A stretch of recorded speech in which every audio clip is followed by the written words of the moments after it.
அனைவருக்கும் வணக்கம். இன்றைக்கி ஆங்கில புத்தாண்டு. இந்த ஆங்கில புத்தாண்டை நம்ம கொண்டாடுறோமோ இல்லையோ, ஆனால் நம் வாழ்க்கை முறையை இன்றிலிருந்து மாற்றிக்கொள்ள நம்ம தயாராகணும். எதெல்லாம் மாற்றிக்கணும் அப்படின்னா, நம்ம கடும் சொல்லக்கூடாது யாரையும், முடிந்த அளவுக்கு. ஏன் அப்படின்னு கேட்டிங்கன்னா, இந்த வாழ்க்கைங்கிறது ஒரு சங்கிலி மாதிரி. நம்ம பேச்சு, நம்ம செய்கிற நல்ல விஷயம், கெட்ட விஷயம், இது எல்லாமே ஒரு சங்கிலி மாதிரி.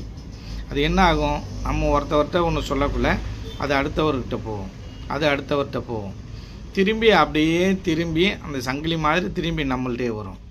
அதே போல் தான் நாம் செய்யும் பாவம் புண்ணியம், கடும் சொற்கள், எதுவாக இருந்தாலும் சரி, நம்ம நல்லது செஞ்சாலும் கெட்டது செஞ்சாலும் அது சுற்றி நம்மள்கிட்ட தான் வரும். அப்படிங்கிறதுல நம்ம கவனமாக இருக்கணும். முடிஞ்ச அளவுக்கு தவிர்த்திடுங்க. அப்புறம் வாழ்க்கை முறையில் முக்கியமாக மாற்றிக்க வேண்டியது என்ன அப்படின்னா, நீங்கள் ரொம்ப லாங்காக இருக்கீங்க, அதாவது சிட்டியில் இருக்கீங்கன்னா இதை மாற்றிக்க முடியாது.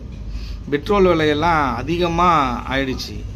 அதனால் நம்ம சுகர் அதிகமாகிடுச்சு. சைக்கிளுக்கு வாங்க, அந்த பழங்காலத்தில் இருந்த அந்த சைக்கிள் முறைக்கு வாங்க, முயற்சி பண்ணுங்கள்.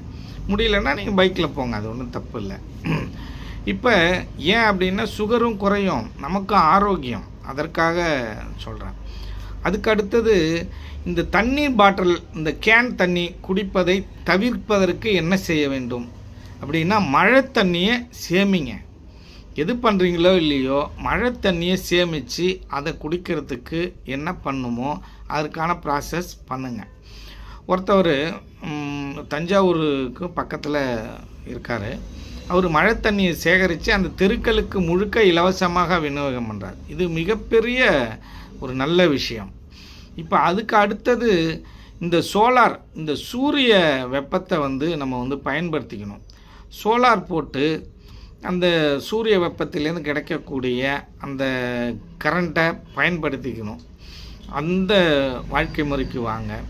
ரெண்டாவது, இந்த பெண்கள் எல்லாம் நகை வாங்கிறத விட்டுட்டு நிலம் வாங்கிறதுக்கு நீங்கள் முயற்சி பண்ணணும். வருங்காலத்தில் உணவுக்கும் தண்ணிக்கும் தான் பஞ்சம் வரப்போகுது. அதனால் நமக்கு தேவையான காய்கறிகள், நமக்கு தேவையான அரிசிகள் எல்லாம் நம்ம நிலத்திலே விதைச்சி நம்மளே எடுத்துக்கணும். இந்த அரசாங்கத்தை எப்போதுமே நம்பக்கூடாது. தற்சார்பு கொள்கைக்கு நீங்கள் வாங்க.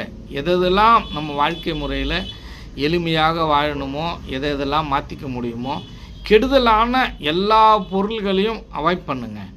நிறையா இப்போ டெக்னாலஜி வளர்ந்துருச்சு, அதனால்